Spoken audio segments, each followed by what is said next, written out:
ito mga kabalita, isang box pang smart ang binili po natin sa online at unboxing po natin kung maayos ba ito. Ayan, 4K, so ayos na rin. Ayun, ito pagka hindi po smart ang mga unit po natin, mga TV, mga kaibigan, pwede po natin nakabitan ito at yan po ay magiging smart TV na po mga kaibigan. Yan, lalo na doon sa mali ang bukas bandang probinsya mga kaibigan. Ayan, ang resolution ay 4K, so mataas na guys. Alright, ayan, yun ay ibang klase na to kaysa sa akin. Ayun, kumpleto guys. So ang ganda ng HDMI. May remote din, so legit ang nabilhan natin. Siyempre lalagyan na rin po natin sa ating comment section mga kaibigan ng ating binilhan nito. So check natin. Kailangan ay plugin natin ng ating MXQ. Alright, so ang pang-charge natin ay ang ganda. Ay, yun yung sinasabi. Pang-charge natin ay 5 volts mga kaibigan, 2 amperes. Okay, yung saksakan niya ang pangit. Okay, pangit ang yun yung tinatanong doon hindi ko maintindihan ang kanyang pwede to doon sa mga nabibili sa online din, yung yellow. Ganito ang saksakan. So yun, pipiliin nyo po kung ang gusto nyo. Yung ganito medyo iba to. May tatluhan po siya. Doon tayo nagkamali. Special to mga kaibigan na pagka ganito. Anyways, check natin kung may paglalagyan tayo. So guys, kailangan natin ng isa pa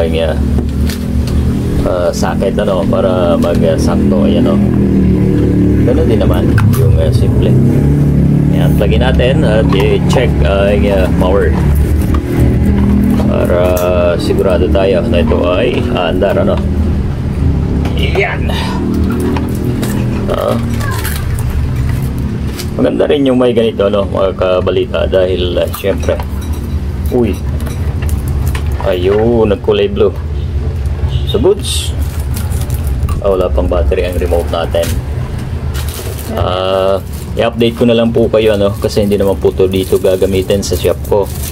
Ito ay doon sa ginawa kong TV na nais ng may-ari ay mayroon siyang smart box mga kaibigan. So goods ayan. Sa mga nais bumili, ayan MXQ Pro mga kabalita at 4K ang kanyang resolution mga kaibigan. Malinaw, kompleto po ang ating order at mayroon na rin pong kasamang HDMI connector. Alright, so yan guys, isusubok na natin ang ating bagong smart box. Ayan, bagong box, ang mahiwagang box. Ayan, okay, may power. Muna natin ang TV.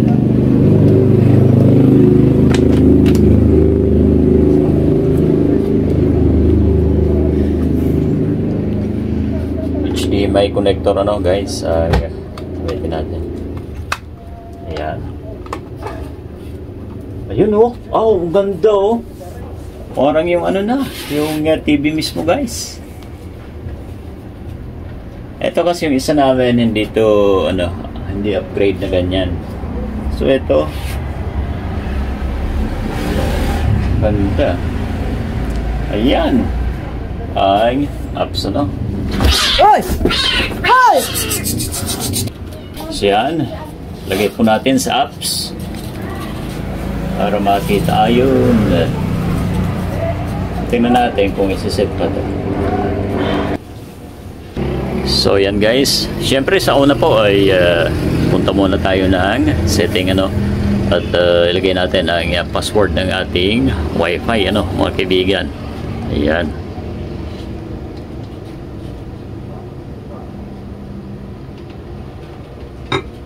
Ayan o. Yung isa namin ano mga kabalita, pagka binunot po natin sa saksakan ay magpapareset ano. Yung date lang naman ano, at yung taon ano mga kaibigan. So dito sa ating bagong ito, check natin ano kung ganun din. Pause muna natin. Ay no. Ayan na guys ano, may pagkakaiba siya dito.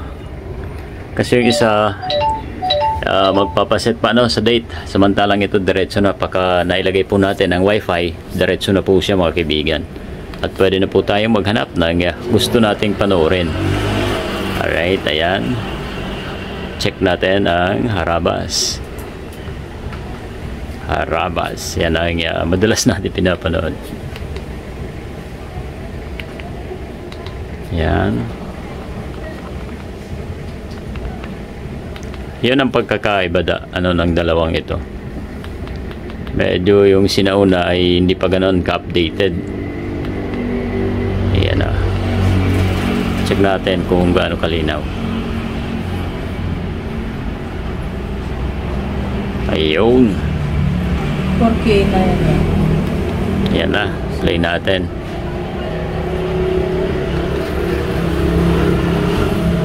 Right. How easy my hands-free Skechers slip-ins are. Just step in and go. Simple, diba? I don't even have to So touch guys, naka-YouTube na po tayo, no? Ito po ang gamit natin. Marami na po ang nag-vlog niya, pero iba naman itong sa atin, ano? Ito yung latest. Alright. Ayan na. Hindi po Smart TV ang atin, pero pwede na pong makapanood ng YouTube, ano? Ano, isipit na sa kamay niya. Tingnan mo ba? Daliri niya. At may iba pang apps yan guys, ha? Punta lang tayo sa home ulit. Ayan. Okay. Yan ang apps. So tapos pupunta tayo sa YT. So guys, okay na po ang ating TV. Naka Smart TV na po tayo ng mga kabalita. Okay? Sana po ay makatulong ang ating video na ito doon sa mga nagnanais na magkabit din ng ganitong smart box ano mga kaibigan. MXQ Pro ano mga kaibigan. At ito ay latest ano mga kaibigan ano. Okay, thank you and God bless po.